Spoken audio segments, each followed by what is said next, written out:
OpenAI just dropped the GPT-5.6 family, but it is not one model.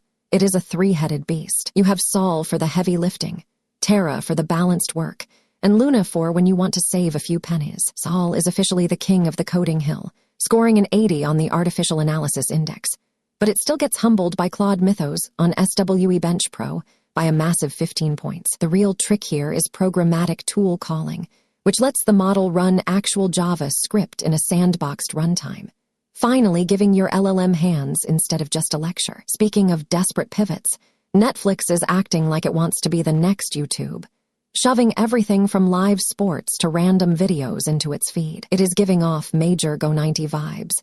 And honestly, watching a prestige streamer try to clone a content farm is just sad. Meanwhile, the hardware layer is quietly exploding, with SK Hynix pulling off $1 trillion valuation on Wall Street. They are one of 3 companies on the planet that can actually make the high-bandwidth memory chips required to keep Nvidia's Blackwell GPUs from starving. If you thought the AI hype was just software, realize the physical supply chain is currently more bottlenecked than a rush-hour subway. Google is also getting in on the medical game with SensorFM, a foundation model trained on over 1 trillion minutes of wearable data from 5 million people. It uses something called adaptive and inherited masking to basically guess what your biometrics look like when your watch is dead or charging, which is both impressive and slightly terrifying. Finally, the industry is waking up to the fact that bigger models are a dead end without better data. Nvidia is leaning hard into synthetic data to train agents, arguing that you can protect your corporate secrets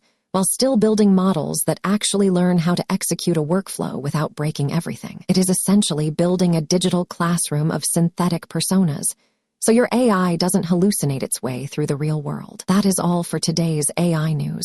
I will be back the moment the next big story breaks.